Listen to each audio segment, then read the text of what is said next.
Hi, I'm Celynn and this is Joni. We're from the FAB Quotient, and today we'd like to focus on Women's Month, particularly at this time, but look at the FAB Quotient and the first dimension, which is around fuel, because it's such an integral part of women's lives.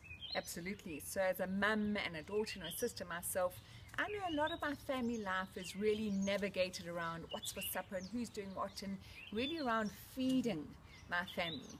I love food, so I have a very good relationship with food, but I know a lot of my friends and really battle with this whole relationship of feeding and providing and generosity and the giving, but really putting themselves last. So they suffer fatigue and burnout and don't look after the self-nourishment part of the fuel quotient.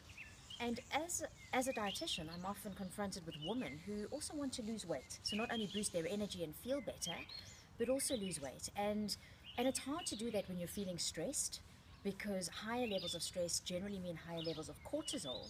And the combination of not eating correctly, certainly going on fad diets as opposed to FAB diet, because then it's often about deprivation, it's more calorie driven, it doesn't really look at quality but more quantity of how much you eat. And that combined with high cortisol can result in a Buddha belly, where you put on weight around your waist, which doesn't make you feel great at all. And as women, I think we often forget the link between the food that we eat and how that becomes fuel, not only for our gut, but also for our brain. And our gut is actually called our second brain, because there are how many neurons? 100 million neurons in your gut, which is even more than we have in our spinal cord. So we know that serotonin is produced in the gut, 95% of that feel-good hormone.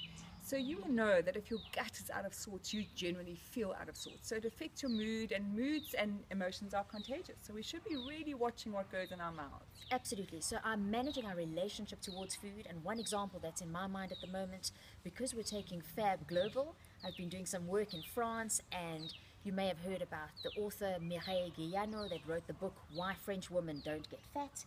Part of that answer is that they have a healthy relationship with food, that they don't deprive themselves. They may still have little treats, but they don't add to the more stress that we feel today.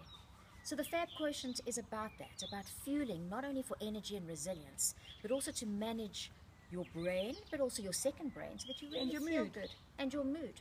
So what now what? Well, if you'd like to hear more from us, we'd love to come and share the platform together with you and your team for Women's Month or other platforms. And what we'd like to do is hear from you. If you're interested to get an overview of our specials, particularly for Women's Month, leave us a message with this video, or jump onto our website and send us a message using the booking form. Our website is below in the video, resilientenergycenter.com. Have a fab day. See you then.